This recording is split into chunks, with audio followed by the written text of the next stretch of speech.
Pensando nas contrações, né, de parto, quando uma mulher está para dar à luz, né, primeiro começa, é mais espaçado, depois quando está chegando perto do nascimento, as coisas a dor se intensifica e o período de tempo é mais curto, né, então tudo fica muito mais agitado, digamos assim. A gente pode perceber, né, que do século XX para cá, a gente está vivendo guerras e rumores de guerras como nunca houve em toda a humanidade. Né? É na nossa geração isso, né? A gente teve duas grandes guerras. Às vezes eu fico pensando, gente, como será que o que os cristãos daquela época pensavam? Porque tinha Hitler, tinha campos de concentração, tinha um extermínio de judeus e de outras minorias. Eu fiquei pensando comigo, gente, eles deviam achar de fato que era a grande tribulação ou que Jesus estava para voltar. Só que a figueira não tinha florescido ainda, certo? Quando nós olhamos para Israel.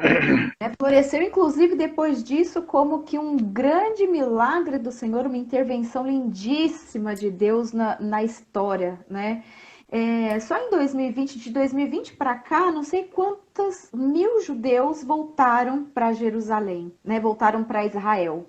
É um grande sinal, né? Um grande sinal. Agora, falando com foco só nas dores de parto, no princípio das dores, eu quero passar aí para vocês a questão dos acontecimentos. Então, pastores, passo aí para vocês novamente para a gente começar a falar. Então, não sei, pastor Rodrigo, se eu estou me adiantando muito, mas você vai me corrigindo aí, por favor.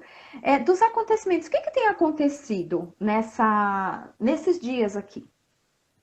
Pode ir subir aqui para o pastor de Martino, porque ele fez aquela lista que ele já chamou nossa Diagonal atenção aqui. nele. É, Primeiro, eu queria chamar a atenção para 1 Tessalonicenses, capítulo 5, versículo 3, que diz: Quando andares dizendo paz e segurança, em espanhol, paz e seguridade, eis que lhe sobrevirá repentina destruição, como vem as dores de parto, a mulher que está para dar à luz, e de modo nenhum escaparão. Tremendo isso, né? Tremendo, isso é muito forte. Então, às vezes, você pode ter uma sensação de paz e segurança, e aí vem a destruição, né? Israel vive esse período. Ela tem feito acordos de paz com vários países que seriam impensáveis alguns anos atrás. Então, só queria chamar a atenção para 1 Tessalonicenses, capítulo 5, versículo 3, que é um tema importante. Agora, voltando à questão de uma listinha, eu fiz algumas coisas que nos remete a prestar atenção e o grupo de escatologia vai falando um pouquinho sobre isso ao longo do tempo. Então, tecnologia muito avançada. Você nota uma tecnologia de ponta e você vê em Daniel, Lucas 21, algumas coisas nesse sentido. Você tem Israel como um grande sinal.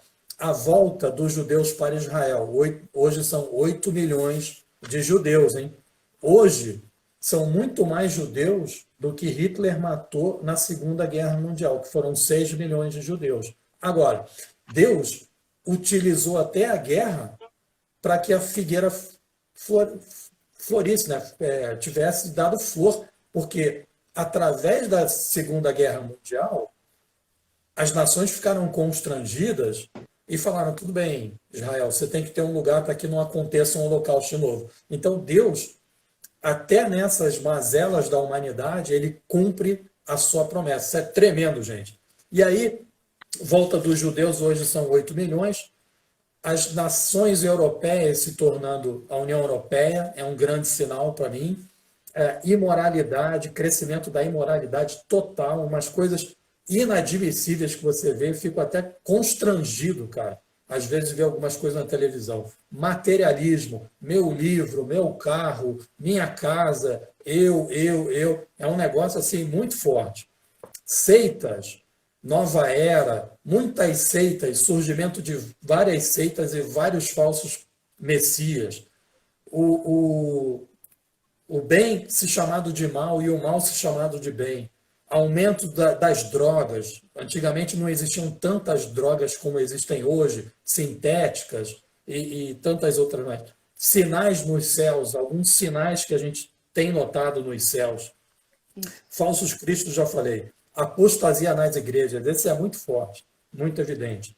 Perseguição aos cristãos, guerras, rumores de guerra, fome, peste, epidemias, aumento de terremotos.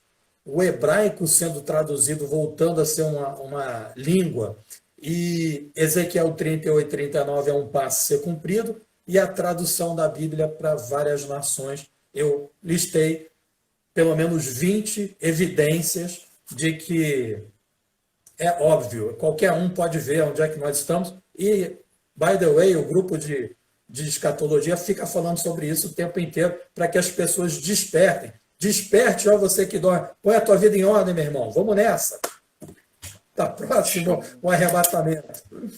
Aleluia. Souza? Então, concordo plenamente, né? Tirando as notícias que a gente vem ouvindo, obviamente que elas são bons indícios para reflexão acerca desse tempo, eu quero destacar aqui ainda algumas coisas que vale a pena acrescentar aí, não sei se acrescentar ou fazer coro com a lista do mestre Ricardo Martins. Eu vou sempre partir disso, vocês nos meus discursos sempre vão me ouvir falar nisso. Uma das grandes características é o tempo de engano. Associado ao tempo de engano, concordo com o que ele disse, nós vivemos tempos de muitos escândalos. Nós, na verdade, vivemos tempos difíceis, como os tempos de Noé. E me parece que nos tempos de Noé, geneticamente, umas coisas um tanto ou quanto absurdas, que vale destacar e que a gente vê que hoje a ciência e a tecnologia tentam resgatar. Eu sei que existem experiências na área genética que pendem ao absurdo. Nós já achamos, quando clonaram a Dolly, que a coisa já seria brincar de Deus. Mas hoje em dia o pessoal não está brincando de Deus, o pessoal quer ser Deus. Essa que é a grande realidade. Então nós temos que levar isso também, nós temos que levar isso também em conta. Outra coisa que nós temos hoje, e isso aí a gente não fala porque já faz parte da nossa vida, do nosso dia a dia, é esse tempo. Eu fui da área técnica durante muitos anos da minha vida e fui da área de telecomunicações, e eu trabalhei muito com o que hoje nós temos. Eu trabalhei ainda até a época do lançamento da terceira geração de telefonia móvel. Mas eu me lembro que no meu tempo de área técnica, no meu tempo de início de engenharia, a gente já trabalhava com experiências holográficas. Veja, naquele tempo, isso eu estou falando da década de 70 para 80. Percebam isso. Houve uma época, na época que lançaram aquele famoso processador, o Z80 e o 8080, que ninguém imaginava. Sabe, quando a IBM lançou o primeiro computador, eram andares. Um computador eram andares. Percebam isso. Hoje, você pega e você tem na palma da mão, né, um computador talvez tão poderoso quanto aquele. E hoje já se fala na famosa computação, famosa não, mas atual, né, computação quântica, né, física quântica, etc., etc., que vai atravessar aí as raias de conseguirmos chegar à partícula mínima, ou então de já existem experiências. Estou falando uma linguagem técnica, mas quando alguns ouvirem isso vão entender. De se criar o átomo. Percebam isso. Bom, o átomo é a partícula mínima para a criação da matéria, mas alguém já está na experiência de tentar criar a partícula. E temos o acelerador CERN, uma série de coisas acontecendo no mundo, onde a gente vê a evolução da ciência e da comunicação chegando a pontos assim extremamente exacerbados.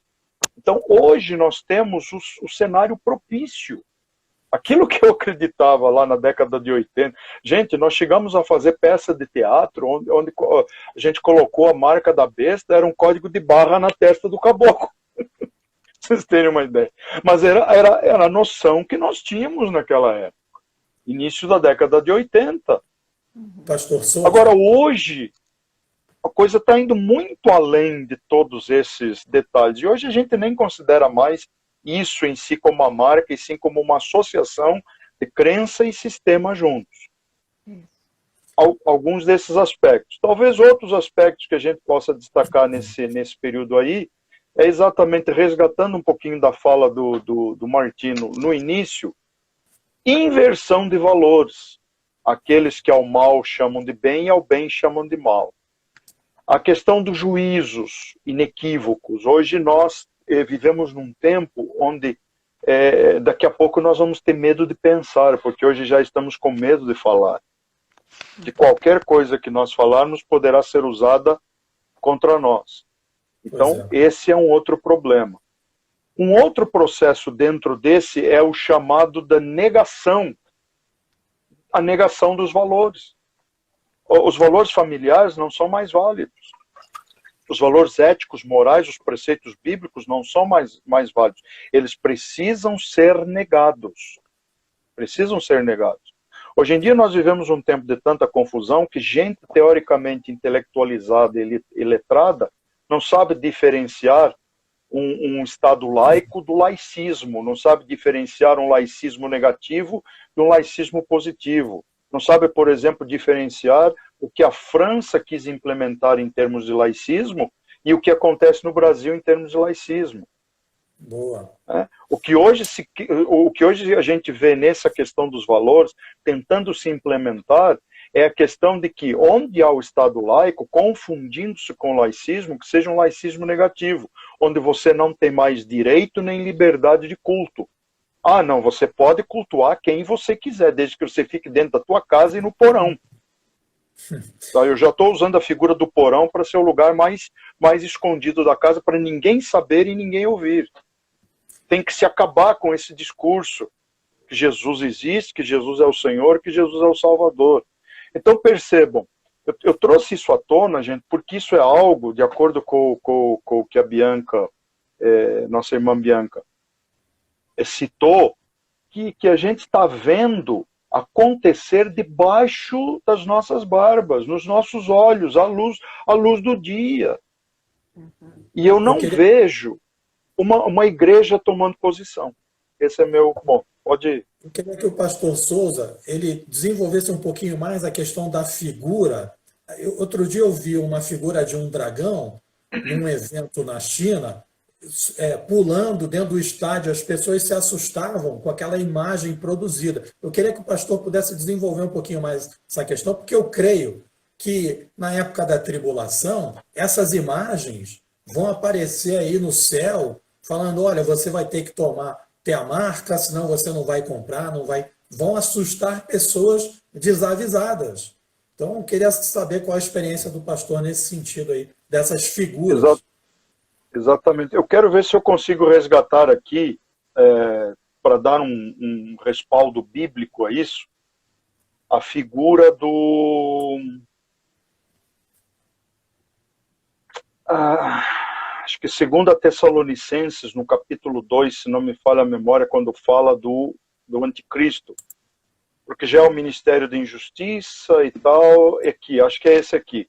A partir do versículo 11, porque já o mistério da injustiça opera, somente há um que o detém, que o resiste, né? Não vou entrar nesse mérito agora, nem é o nosso alvo, mas então será revelado o iníquo. O iníquo é aquele cara de anomia, que vem do sem lei.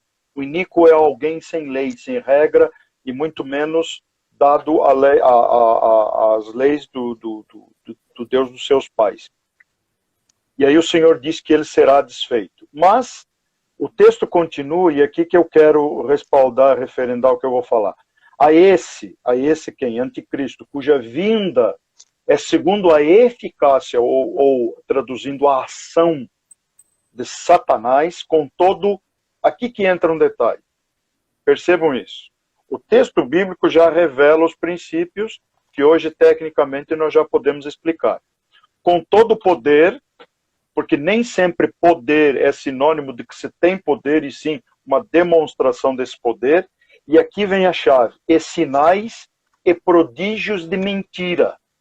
Falsos sinais, ilusões, produções técnicas, cinematográficas, possíveis criações, e obviamente serão criações tecnológicas que vêm com todo o engano da injustiça para os que perecem.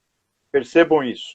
Porque não receberam o amor da verdade para se salvarem. E por isso Deus lhes enviará a operação do erro para que creiam na mentira, para que eles possam ser julgados todos.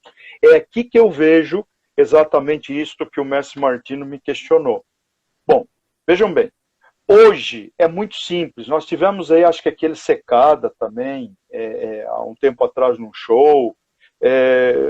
Eu tenho um vídeo, inclusive eu tenho esse vídeo porque eu sempre gostei muito do Elvis Presley, gosto do gospel do Elvis. Tem algumas músicas que são distorcidas em algumas questões, principalmente The Miracle of the Rosary, que é uma música dele, que é uma outra questão, mas tem muita coisa boa ali, e eu lembro de um show onde aparece a filha dele cantando com ele.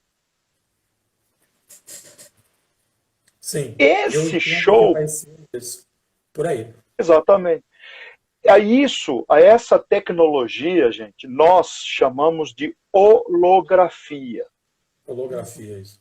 Holografia. Ela pode ser... Houve um tempo que eu estudei, pelo menos até a época, bidimensional, mas hoje nós já podemos criar, já é possível criar por tecnologia isso que apareceu, essas imagens no céu, essa questão que aconteceu lá até numa das Olimpíadas, são imagens que podem ser criadas na China, são imagens que podem ser criadas de forma tridimensional, com uma realidade impressionante.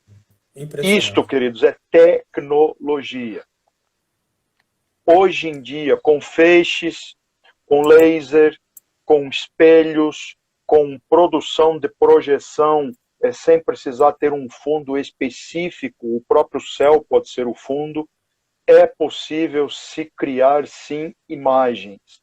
Tecnicamente, aquela questão do abominável da desolação, a imagem da besta a qual foi dado o poder de se comunicar, de falar. Aí há várias conjecturas em cima disso. Pode ser simplesmente um robô. Hoje em dia a tecnologia robótica, vocês sabem que ela está extremamente desenvolvida. A tecnologia robótica está tão desenvolvida. Recentemente, eu não sei se foi na China ou no Japão, as pessoas já podem ir no templo budista onde o monge é um robô. Se ajoelham diante de um robô. Percebe? Tem gente casando com robô. Sabe aquela história dos aplicativos de celular que mantém as pessoas grudadas? Tinha um, não me lembro agora o nome, que tinha que ficar alimentando, fazendo dormir, porque ele chamava a atenção, era um joguinho, um negócio. Acho que era o Tamagotchi, eu acho. Não era um negócio desse Tamagotchi, assim, sei lá, um negócio assim. Nunca fui muito ligado nesse lance, mas esses exemplos que eu estou trazendo para nós é para mostrar como a tecnologia hoje pode produzir um realismo tão grande, tão absurdo, que vai enganar com certeza muita gente. Vocês podiam, inclusive, pastor Ricardo Souza, podia mandar esse link desse show lá no grupo, porque eu quero ver, eu não vi. E esse vídeo que o pastor de Martino também falou do dragão, eu fiquei muito interessado em ver. Queria muito ver, queria que vocês colocassem no grupo. Inclusive, pastor Souza, o pastor Urias Júnior colocou o seu link aqui, o link que você falou, que explica Mateus 24, ele colocou, eu agradeci, não sei se você viu aqui nos comentários. Ele colocou aqui, podia botar lá no grupo também, esses três, eu quero ver esses três. Ainda aproveitando vocês e só fazendo um gancho nesse negócio da tecnologia, o Daniel 12,4 falou que a ciência ia se multiplicar. E o Apocalipse 13, do 13 ao 15, diz: também opera grandes sinais, de maneira que até fogo do céu faz descer a terra, diante dos homens. Esse fazer fogo descer dos céus pode ser através desse holograma, dessa holografia. Por isso que eu falei que eu quero ver essas questões. Seduz os que habitam sobre a terra por causa dos sinais que lhe foi dado executar diante da besta. dizendo aos que habitam sobre a terra que façam uma imagem à besta, àquela que ferida a espada sobreviveu. E lhe foi dado comunicar fôlego à imagem da besta, para que não só a imagem falasse, como ainda fizesse morrer quantos não adorassem a imagem da besta. Eu acredito muito, desculpe fazer esse parênteses, mas é porque vocês mexeram num ponto lá no início da fala de vocês dois, sobre as questões genéticas, até o pastor Carlos Souza que deu uma ênfase maior. Eu acredito que naqueles tempos de Nimrod, nos tempos do Gênesis ali, Bianca, aquele período para trás, eu acredito que houve muita ação de coisas bizarras genéticas. Vocês falaram aí do átomo. Eu acredito, isso aqui é uma particularidade, deve ter sido Satanás que ensinou para esses cientistas aí como é que desenvolvia o átomo no sentido da bomba e dessas coisas todas. Pode ser, pode não ser. Eu acredito que essa multiplicação do saber, ela é plano de Deus. Deus queria que a ciência se multiplicasse, que essa coisa acontecesse. Sim, agora a ação do maligno, conhecendo as questões de um modo sobrenatural, intervindo para que o homem atinja um ponto de tecnologia e de saber, a ponto de pensar-se Deus, e então criar até essas imagens e esses hologramas, projetar cidades no céu, e dragão, e isso e aquilo, e essa imagem falando pode bem ser um holograma, um clone, porque vocês falaram em Dolly, em ovelha Dolly. Eu me lembro que eu escrevi um artigo sobre a clonagem há uns 10 anos atrás, ou 15, e aí eu falava sobre isso. Olha, gente, a questão não é mais se vai poder clonar o homem ou não. A questão agora para legislar dentro do cristianismo é como é que você vai evangelizar e como é que vai conversar com o clone. Aí dentro do artigo eu até proponho dizer que, olha, você clona a aparência do sujeito, não clona a alma, né? Então o cara pode ter até a aparência do outro, mas é uma outra alma. Por isso eu até sou traducionista cristão. Até isso é um dos ramos da escatologia para o povo que está nos assistindo aí, que são a ideia de criacionismo. Se Deus cria uma alma toda vez que um casal tem um relacionamento sexual e o óvulo é fecundado pelo espermatozoide, ou se nesse momento é que cria-se uma alma. Eu acredito assim, que Deus outorgou autoridade ao homem.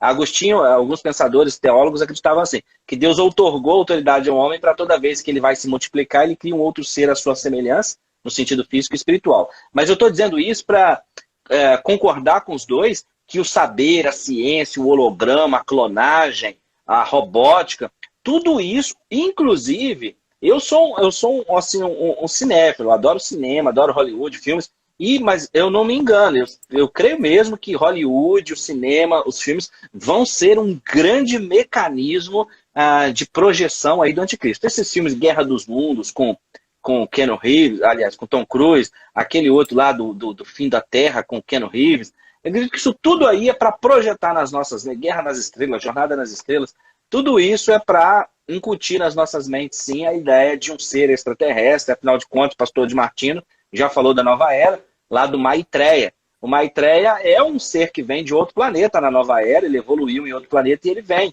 Mas ele só vem depois que a sua nave, que está aí já encostada no planeta Terra, transportar daqui aqueles que têm uma mente muito bitolada, que são monoteístas e que então estão atrapalhando a sua manifestação. Só depois que a sua nave teletransportar eles para outro planeta é que ele vai se manifestar. Então olha como que às vezes os ensinos de nova era, por exemplo, eles casam bem direitinho com o cristianismo, né?